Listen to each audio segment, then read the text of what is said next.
Welcome to Lowcountry Snapshots. I'm your host, Courtney Guthrie, and today I'm joined with Wanda Lane, author of the humorous books Wrinkles in Paradise and More Wrinkles in Paradise, available on your local bookstores, Amazon.com. When you check on Amazon.com, make sure you type in her name, Wanda Lane, and you'll bring them up. Welcome to the show, Wanda. Thank you. How was your love of reading when you were a kid? Were you an avid reader, or did you just not take to it? I loved reading. I've loved reading as long as I can remember, and I have vivid memories of myself reading in my room as a child. And also, we had this really large mulberry tree in our backyard. My parents hated it because it was very messy, all these berries falling down to the ground and the birds flying in to get them. But I remember sitting there reading and loving every minute of it. Was there a particular book that you liked? A whole series that I loved was The Anne of Green Gables. And I could identify with Anne. I loved her imagination, and I just thought she was a character that kind of my dream person. But you didn't start writing until much later. What did you do before that? My career was in education, so I was a special education teacher, learning disabilities and emotionally disturbed. But then the last 10 years of my career, I was a middle school assistant principal, and that brought me lots and lots and lots of neat adventures, shall we say. Neat adventures. Do you have any stories to share? Oh, I've written a whole book on that, and it's called Transfer to Paradise. Transfer has been, Paradise has been in my future, I think, as long as I can remember, because that was my first book. And then the title implies that when I first became an administrator, I was at a school that was very difficult. And I had the opportunity after several years there to move to a school in a more affluent neighborhood where I thought the discipline cases and everything about it would be easier, the parents more reasonable, etc. What I didn't know in advance was that when I got to the new school, the problems were just as intense and the parents just as intense. They were just over different topics. So that's where the title came about, Transfer to Paradise, except it wasn't really. Well, how long did you do all that? I was in education for 25 years. 25 years. Did you do any writing at that time other than your one book? I did some professional writing, so I've had articles published in professional educational journals. And then I took, and all the time that I was an assistant principal, I was keeping copious notes on the things that were happening at school every day. And so during the last several years that I was still working, I attempted to write a novel about those experiences. So I did that in the evenings after an exhausting day at school, you know, and just kept going in that process. So it was really fun. I didn't know I was writing a book even then because I was doing each case as a separate case. And where the challenge to me came was later on when I had to piece them all together and make one chapter flow into the next. So what kind of things happened to you as you were administrating these schools? Were there any great secret stories that we could share today? Well, there weren't secret stories, but there were a lot of unusual things. We had a fire started. Thank goodness I was able to complete my career without a gun incident. I'm so thankful that I never had to confront, although we did have to go through gun training. But there was a fire started in the girls' bathroom in the trash can, and the mother was irate. And I mean, we had a lot of instances like that. Where were you living during all this time? We were in Fairfax County, Virginia. So Virginia. So what brought you down to South Carolina? The weather, another paradise in my life, and the fact that I love the Sun City lifestyle, and there were so many options that I just thought I would really be delighted with that. And so my husband plays golf, so it was a perfect paradise for him as well. So I think it was 2004 we bought a house in Sun City. Is there any other activities that you do, or did you join I think there's a book writing club, or any other clubs that interested you at first when you got here? Lots of them, and I think I was a typical Sun City or a northern transplant because I wanted to involve myself in everything that was available. So I was in the Sew What Club because I like to sew. I was in the dance classes because I like to dance. I was a sun dancer and performed in some of the Sun City dance shows. I also joined the Sunscribers, which was the writing group that was active at that time, and I've always been in a book club. So I've been in a book club since 1990 or something like that. I can't imagine. You must have been exhausted. How did you organize all that? Well, that is a funny story, and it led me to my first success in the Lowcountry publishing and writing kind of society that's here. I wrote an essay, and it was called A Bag Lady, and then in parens I had of sorts. So I wasn't the bag lady that was on the grocery store parking lot with my little cart. I was the bag lady that was trying every day to get out to my next activity, and so I had bags lined up like this with all the appropriate material in them. And it was really hysterical when I tried to leave the house and get the right thing to the right place. I was also a scrapbooker, and so that had a lot of material that I had to take with me, so that was just one of my bags. But anyway, I wrote the article, and it was published in Sensations, much to my surprise. And I was an unknown in Sun City, and it interested me a lot to be in a group of other women particularly, and them talking about this funny article they had read in the Sensations about this person that stacked up her things ready to go out in the morning. And I thought, they're talking about me. They're talking about the article that I wrote. And so that gave me the idea that maybe there was an audience for this kind of writing. I approached the Island Packet, and for 7 years wrote a column in the Island Packet called Wrinkles in Paradise. And it was basically the focus was senior perspective, senior lifestyle perspectives on things. So there were so many funny things that I could write about, and so many things actually too that had a lot of pathos in them. So I incorporated those into my articles. And I also find men very interesting. That is the way they think. They talk about not understanding us. I can say the very same thing about them. So a lot of my articles. So when you sat down and said, I want to write this story about my experience of lining these bags up, what was your process as you approached this blank page and you started to put words to it? Well, first of all, the way that I approach any topic is I get the topic in mind, and then I think about it. And usually when I get the topic in mind, it's because I have envisioned a twist or something that will make it interesting or unique. And so then I just kind of play with it in my mind for ever how long it takes. I make notes of my thinking as I'm doing that. And then when I sit down, I generally have a framework for it. A lot of the times the idea comes to me with the first sentence intact. So when I have that, I sit down at the computer, the first sentence is already in my mind or written down someplace, and then I just supplement it with the other ideas I've had. And does your necklace have anything to do with that? I see a lot of letters there. I was hoping you would notice this. This is my writing necklace, and you can see that it's made up of little letters. Those are my tools. Letters into words, into sentences, into paragraphs, into books are the things I need. But you didn't stop there with your articles. You moved on to a packet or a newspaper. What came after? It was the Island Packet, which is the local paper here in Sun City on Hilton Head Island. So I had a packet. I had a column, Wrinkles in Paradise, in that paper for 7 years. How did you start that? I contacted the editor of that particular section of the newspaper. And I think she was dubious at first because she asked me what other things I had written. I really didn't have anything to refer to except the professional articles, but that's an entirely different, kind of scenario. And she accepted the article on a very kind of tenuous basis. If this works, fine. If it's not, that's just the end of our association. And so it worked. And then I proposed to her an idea that maybe this would be a nice thing for the senior residents in this area. And she agreed with me, and so that's how it happened. So is the character in the articles a real version of yourself, or is it all fictionalized version of yourself? No, I incorporate my own viewpoints, my own feelings in there.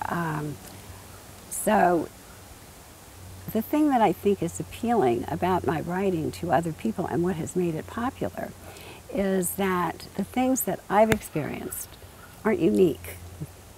they might be unique to this particular age group, but they're certainly not unique to me. And so when people read them, they can see themselves in what I have said and the incident that I'm portraying and things of that nature. I have been approached, so that in that sense, I think they're universally interesting.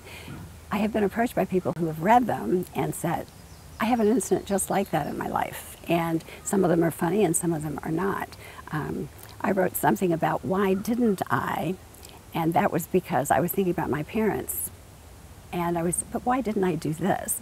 And someone wrote me a handwritten note saying, I love that, and I've asked myself that question many, many times. So I think it's that kind of universal appeal that has helped my books be popular. But you asked me if they were about me. They are, except that I think I see things in a different way than some people, and so that's where I think the humor comes in. I don't think a lot of people see the same things that I do and turn them into something humorous. So. That's great. I like looking at life through a humorous lens, so I'm glad that you're helping people find that. So what was the transfer of, I have these articles I wrote for the packet, now I want to put them together into book form. How was that process of putting it together? Lingering in my mind all along, really, from the time I was a child when I loved reading, I thought, oh, wouldn't it be fabulous to write a book? I love words, I love putting them together, I love selecting the exact word for the exact thing I'm trying to convey. And so I just always had wanted to write a book. My first book, the one that I never attempted to get published, Transfer to Paradise, is written like a novel. And I kept thinking of a novel idea that I could develop at this point in my life. And then I thought all of a sudden, wait a minute, I don't have to do that. I really have a book. My essays put all together would be a book. And so that's where I put my effort as soon as I made that discovery for myself. What made it so that you were able to be so concise and get that humorous point across in such an entertaining and wonderful way? You've got to keep it concise. You can eliminate lots of words. That's a very hard thing for a writer to do because writers love their words. But anyway, it's a discipline that you are that you train yourself in to do. And so that was the process. Writing comedy is, or humor is different, is difficult because you have to not clutter it with words, and you just have to make it point by point by point. And so that is a difficult thing to learn. But. Wow. So when you started to take your articles to put them into the book, how did you know which article to put first and which article to put second? They really fell into two categories for my first book. My first book has a laugh wrinkles section and then a life wrinkles section.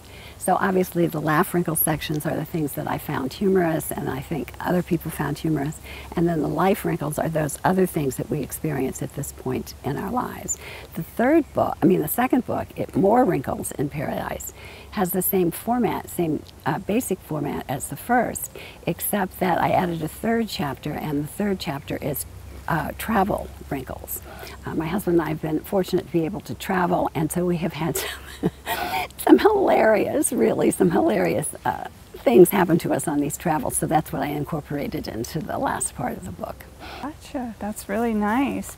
So you wrote Wrinkles in Paradise first, a glimpse at Golden Agers, yes. And this is mostly based on your time here in Sun City, correct? Yes, but my background comes into it too. So can you give us a hint to the cover here with this fabulous lady and her gator? That was designed by the publisher, and I didn't realize for a while that it was really supposed to be me. I was just I had gone to Barnes & Noble and looked at various covers of books similar to what I was trying to do, and had sent him some proposals and some ideas. And so this is one of the things that he came back with, and of course he incorporated the Lowcountry background with the trees and the hanging moss. And the purse that I have on my shoulder in that book has a dachshund on it, and one of the stories in the book is about, and that is really my purse, and I really did use it a lot, how people would see that purse and they would say, do you have a dachshund? And I would say, well, yes, we do. And they would immediately go into a story about their dachshunds and how they love them and what wonderful dogs they were. And so I think the title of that one is I Learned How to Wear My Heart Not on my shoulder but on my sleeve or something like that, because it brought in the idea that people would react to whatever they saw. So so anyway, he personalized the covers to me. There's an article in that book on Scrabble, and that was one of the recommendations for not losing your mental thinking. And so he's got Scrabble on the back of that. And what's the other one on the back? Oh, and just the bag for the symbol of the bag lady. So. Right, so you've got the bag article in there as well. Yes, so that's yes. one place they can go for it. Now for your second book, this one has more of the moss on it. It's got the same beautiful feature of you. What stories can I look forward to based on the pictures in this book? This one is slightly different. As I said, it was similar, but it is slightly different. There's a whole section in there on conversations with men, which I think every woman in the audience, in your viewing audience here, would enjoy. They are funny, and they're typical of wife-husband relationships. At one point, I was trying to encourage my husband to say more than yes or no when we were having a conversation. And so I made up a cheat sheet for him, and I put several phrases down there that he could use. And then I tested it with him. And he always chose the wrong phrase for whatever the question was. So I have read that at various ladies' luncheons, and ladies are just laughing their heads off. But anyway, there is a whole section there on conversations with men. There's also a section in that on Downton Abbey and how the fact that, you remember how popular Downton Abbey was. And so I know I was born to Downton Abbey, except somehow I missed it. And so there are articles in reference to that in there too. Other than that, it is the same with the laugh, wrinkles, and the life. And I didn't even know about this one. Before Wrinkles, a story of a relaxed childhood and teenage angst. Tell me about this book. I like the first two, but I think that one is the love of my life. I had a wonderful childhood, and I remember things so distinctly about it that I wanted to record those. And one of the main reasons I wanted to record it is I wanted my grandchildren to know that their childhood and mine are so different in what we've done and how we spent our time. But underlying all of that, they're really the same as well. I experienced the same kind of feelings of rejection, of sadness, of joy, of elation, all of those kinds of things that they do, but it was a completely different context. And so I think maybe I'm most proud of that, because it seems to bring up all those things that made me who I am, and I like that feeling. So I want to talk a little bit about your writing process some more, because you said that you write your sentence, do you already have it first sentence ready to go? Usually. But do you, at this point, now that you know you're the writer and you know you're going to have these books, do you carry around a little book with you to jot down ideas when something funny happens to you? Or do you wait till you get back home and start typing them up then? Or is there any way you manage keeping all these ideas together? I have a little tablet that I keep with me, and I always have a pen. I mean, I'm just like out in outer space if I don't have a pen with me. So I always have a pen, I always have paper. And when something occurs to me, I do jot it down. Sometimes that gets to be hazardous to other drivers on the road, because I'm determined to write this down before I forget it. Sometimes it's just a word. Sometimes it's a two-word phrase or something like that, an adjective that really goes with, or a compliment's a noun. And so I do have that with me all the time. And then I just rip those out and put them on my desk. They can be of a variety of topics. And so then at one point I have to go through and sort them and match them up to what I was thinking of on that particular moment. If I have the first sentence in mind, and as I said, I usually do, then I usually start at the computer, and just with that, I begin. It is not unusual for me to write with cursive and start a paragraph or something that way, but I find now that with the computer, when I want to make revisions and I'm writing in longhand, it becomes so tedious to do that, to draw my arrows and the asterisk marks and stars and all of that where a word's supposed to go, that I usually then go back to the computer and attempt to create that way. And I'm wondering, do you ever experience something that I or a normal person would just get so fiery angry about and find a humorous take on it so that you turn that what could be an upsetting or an angering experience into something more laughable and just something you can deal with that way? I have been really upset about issues, and I've been on a walk. I always have my little notebook with me, and I will stop walking and just write these things down, and they come without any effort because I'm so embroiled in whatever it is I'm thinking. I have found opportunities for sarcasm in things like that. I'm not sure that I was ever able to turn that into humor, but what that process does when I'm walking and writing, I can't then most of the time immediately go home and continue that activity. So that gives me time to kind of cool down and see it in a more rational fashion and then create something from that. I have written letters to the editor about things that have concerned me, and that's the way they mostly happened. Okay, well, you told me once that you were very mourned when your parents passed, and dealing with that grieving, the way that you did that was so beautiful. How did you deal with your parents passing? One of the things that I experienced during that time was just remembering things that we had done together, and that brought back all sorts of deep feelings about them, about life, about I was an orphan. I didn't like that feeling. I wanted someone older than me to be there. So when those thoughts occurred to me, I thought in the beginning that they would go away, they would diminish with time, and that didn't seem to be happening. So I started writing them down. And when I wrote them down, I began to realize that I remembered more and more things about them, and that brought me to the observations that we had lots of fun together, and it gave me the freedom to just really observe and to watch life. And so that's when I think I really became a writer and opened my mind to all the possibilities. So from that point, it has just evolved into where it is currently. So you have found humor and you have found healing through the writing process. Yes. So would you suggest that to anyone else if they're struggling with something, to just pull out a pen and paper and start writing it down?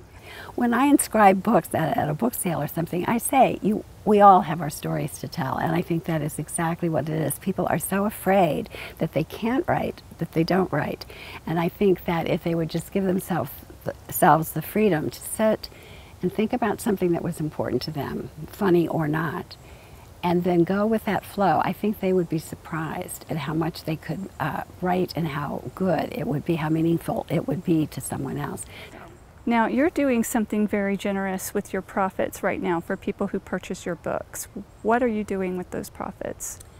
As I said, my husband and I have had fabulous opportunities to travel, and one of the countries that we have been so transfixed with is Africa, and within Africa, the continent is Africa, and within that continent, Tanzania is there. Tanzania is a beautiful country with fabulous, fabulous, fabulous animals.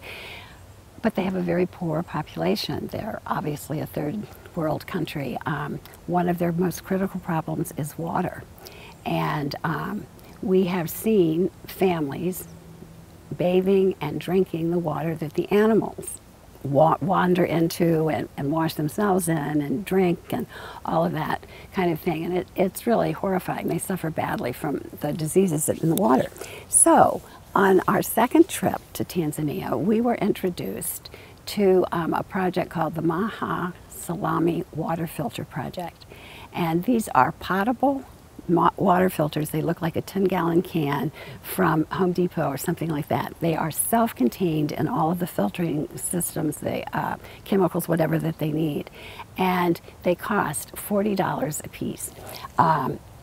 So what we did was, what we have helped support is buy some of these and watch them. We were with the people that were distributing them, and they took them to villages, to just isolated huts.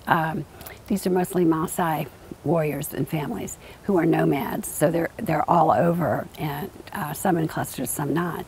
And the people could not believe it.